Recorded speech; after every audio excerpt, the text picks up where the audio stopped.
2 is just starting. 3. Oh, you're right. Game 3. That's right. Game 3. And we're going to have to deal with that Oskins because he was banned.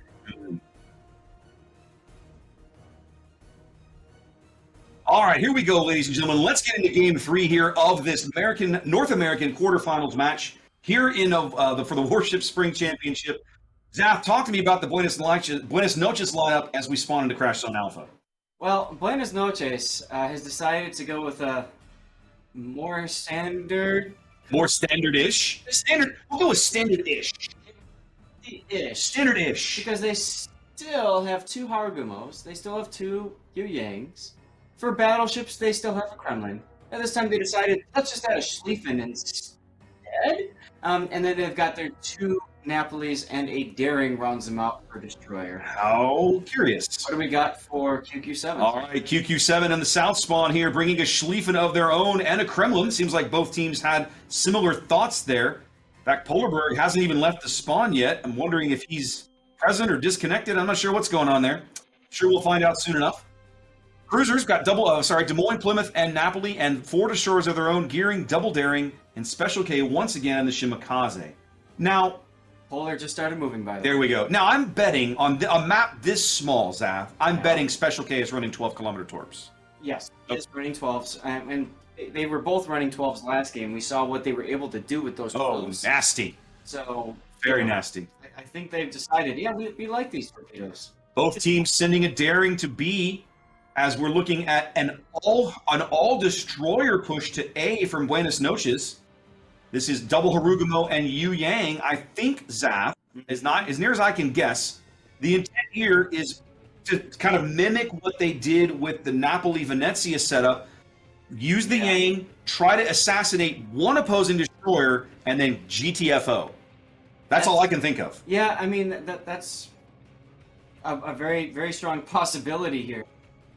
As you Darings in B cap as well. Of course, Megazov's Plymouth is there to possibly back up QQ7's Daring. That could be beneficial here in a moment because Chris doesn't have any support of his own. Exactly right.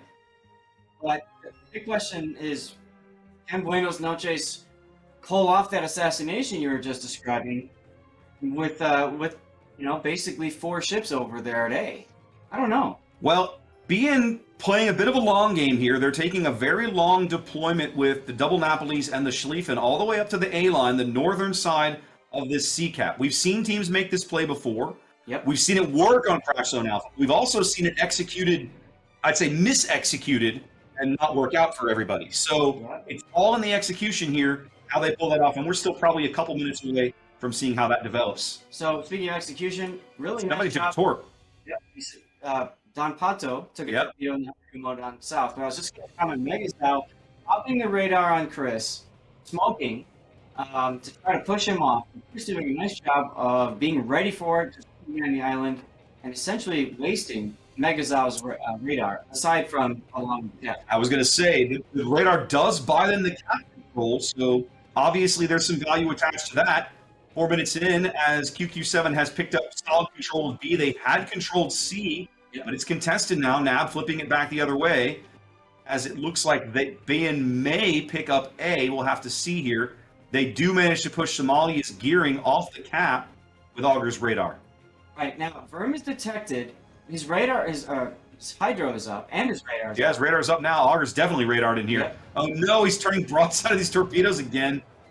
Okay. He'll be okay now. He's turning back. He wanted to go one of the deep water racks on that gap, and he'll be fine. They do pick up A when it's Noches, and they pick up C there. And Chris moves back into contest B again. That's right. Meanwhile, over at the C cap, you can see that Buenos Noches is getting ready for their push.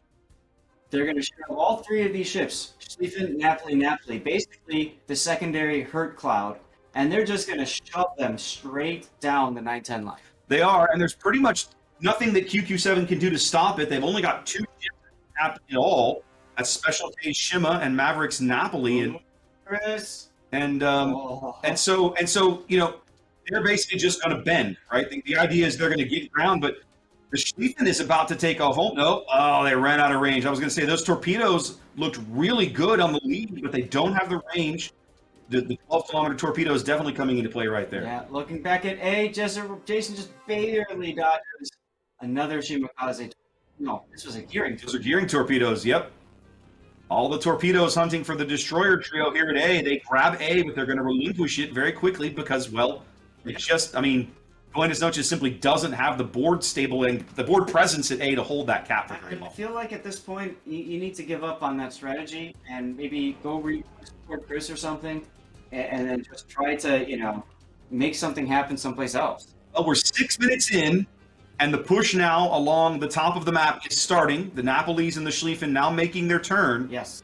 But they've still not been detected, or at least they're not detected at the moment. I don't know if they've ever been lit at all this game. That's a good question. Not sure. Game's still close. Only 10, 12 points between these two teams, so plenty of time to make this push happen and make something impactful occur over here, but they're going to have to get on it. And Chris has to get out of here fast. He doesn't realize it probably, but right. Nope, that hydro on the Schlieffen will absolutely ruin his day. There it is. There's the hydro. There's the hydro. He is lit. He is just outside of range. He's outside of the hydro range. How is he lit? They must. Oh, I think he and Hoodlum spotted each other on the surface. Correct. Yep. They've smacked each other already. Trading some shells now. Chris swapping to the AP.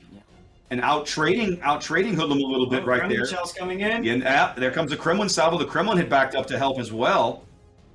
But Chris now going upside down on HP. He's going to smoke and try to get out of there. This is the right play. They didn't have the support there to sustain his positions. Yep, Mega's out now radaring Chris. They don't have him. He's out of range. You have to remember, Plymouth's radar only has like a 9-kilometer range. It's a shorter radar. Yeah, he's at 9.3. Yeah. He got him enough for one salvo, and then that was it. Cap Shibas' Kremlin now taking a shot at Polarberg Schlieffen. Might get some damage out of that, but nope, nothing doing. As torpedoes now coming in for the daring. His hydro's up. He should be able to dodge those handily. Now, I'm curious why Don Pato is shooting open water in the Hargumo, and he's very low. There you go, Jason now finally starting to shoot. I would think that you'd want your full health ship shooting and being shot at in return. Well, at the moment, he seems to be trying to play little rudder games, but it's not what Harugumo's good at. Man takes 2 torpedoes, though, from Jason's Hargumo, so that's probably why he was holding off on shooting.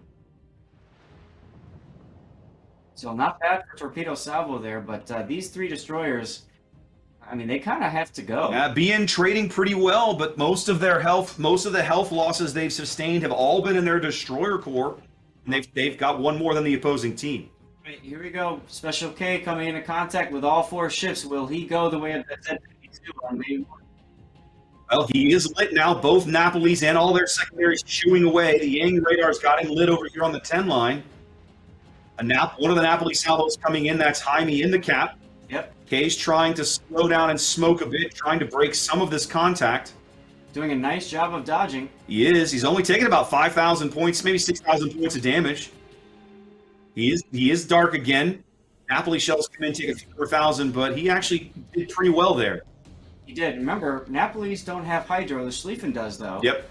They know now where those remaining forces are, come crashing down the 8-9 line as they're rotating Polarberg Schlieffen back, it looks like.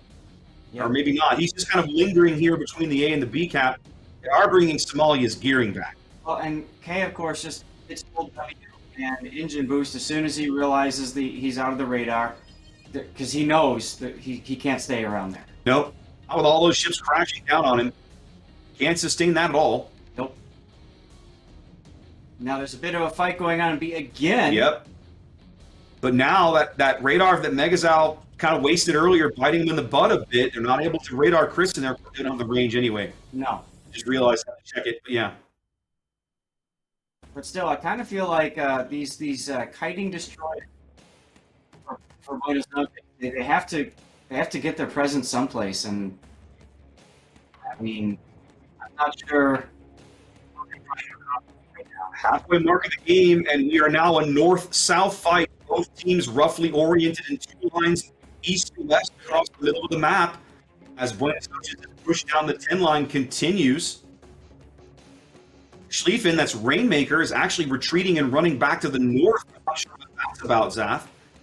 I think He's trying to cut into the middle of the board to go fight over B, but the torpedoes forced him to back off farther than he wanted. Yeah, I would definitely say that. He's got his Hydra going. Of course, he doesn't want to take any torpedoes. But you also don't want to take your high-value target, actually charge a destroyer that's not detected.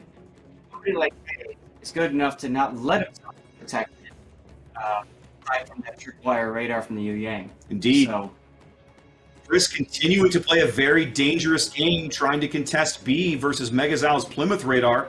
The radar drives him off there again, but not before he coughs up a few more thousand hit points. yeah, he's quite low now, Yeah. and he is out of heal. What you see is what you get. QQ7 has built nearly a 200-point lead on their solid cap control here on CZA. In this pivotal Game 3, Buenos Noches not yet able to break up their control, and neither team on a kill yet. No, we got some deep waters coming into Wolfman's Kremlin. Seems like the farm boys down south, Don Pato and Jason, looking to farm out this Kremlin, hoping one of these deep waters will land, and one of them looks like it might be on target. I don't think so. No, you're right. He's found a nice little gap in there. In fact, he's going to retreat back into this smoke because the daring is left for him. It's very smoke, so it's not going to last long, but A little bit helps. can't help. Yes, ooh. Nav goes down on the other flank. Oh, that's a huge kill for QQ7. Although they've almost got Special K off the board.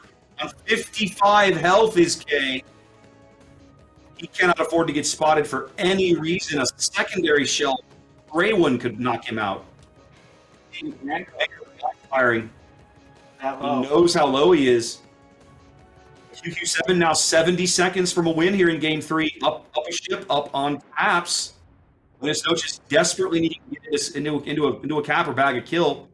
Blow things down and give them some time. There they go. On to B.